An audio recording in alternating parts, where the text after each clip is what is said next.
नमस्कार, आप देख रहे हैं जन जन की आवाज और आपके साथ मैं हूं बिंदिया। आज हम बात करेंगे पूर्वांचल के महान क्रांतिवीर शंभुधन फुंगलो बलिदान दिवस के बारे में।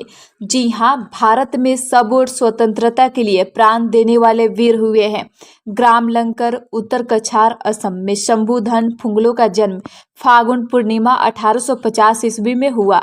डिमासा जाति की कसांदी इनकी माता तथा देप्रेंदाव फुंगलो पिता थे। शंभुधन के पिता काम की तलाश में घूमते रहते थे। अंततः वे माहौर के पास सेमदीकर गांव में बस गए। यहीं शंभुधन का विवाह नाशादी से हुआ।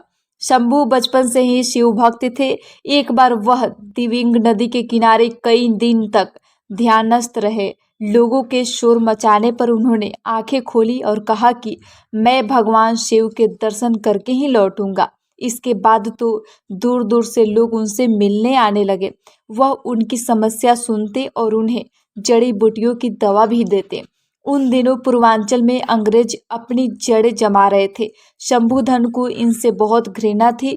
वह लोगों को दवा देने के साथ साथ देश और धर्म पर आ रहे संकट से भी सावधान करते रहते थे।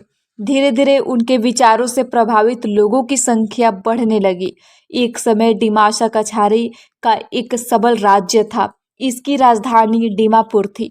पहले अहोम राजाओं ने और फिर अंग्रेजों ने 1832 ईस्वी में इसे नष्ट कर दिया। उस समय तुलाराम सेनापति राजा थे।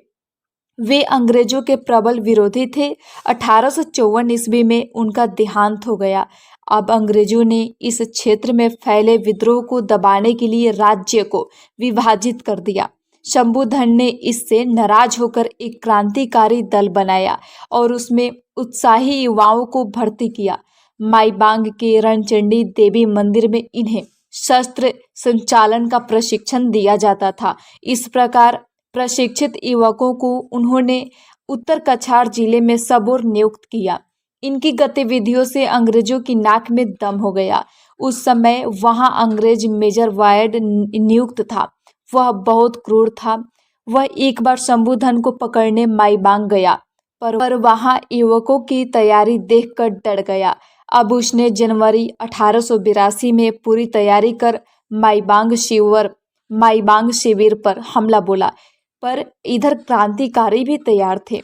आपको बता दें कि मेजर बॉयड और सैकड़ों सैनिक मारे गए। अब लोग शंभू को कमांडर और वीर शंभुधन कहने लगे। शंभुधन अब अंग्रेजों के शिविर एवं कार्यालयों पर हमले कर उन्हें नष्ट करने लगे। उनकी आतंक से वे भागने लगे। उत्तर कछार जिले की मुक्ति के बाद उन्होंने दक्षिण कछार पर ध्यान लगाया और दारमिखाल ग्राम में शस्त्र निर्माण पर भी प्रारंभ किया। कुछ समय बाद उन्होंने भुवन पहाड़ पर अपना मुख्यालय बनाया। यहाँ एक प्रसिद्ध गुफा और शिव मंदिर भी है। उनकी पत्नी भी आंदोलन में सहयोग करना चाहती थी, अतः वह इसके निकट ग्राम इग्रालिंग में रहने लगी। शंभुधन कभी कभी वहां भी जाने लगे। इधर अंग्रेज उनके पीछे लगे थे। 12 फरवरी 1883 को वह अपने घर में भोजन कर रहे थे तो सैकड़ों अंग्रेज सैनिकों ने उन्हें घेर लिया। उस समय शंभुधन निःशस्त्र थे, अतः वह जंगल की ओर भागे, पर एक सैनिक द्वारा फेंकी गई खुखरी से उनका पांव बुरी तरह घायल हो गया। अत्यधिक रक्तस्राव के कारण वह गिर पड़े। उनके गिरते ही सैनिकों ने घेर का उनका अंत कर दिया। इस प्रकार केवल 33 वर्ष की छोटी आयु में वीर शंभुधन ने मातृभूमि के लिए अपने प्राणों की आहुति दे दी।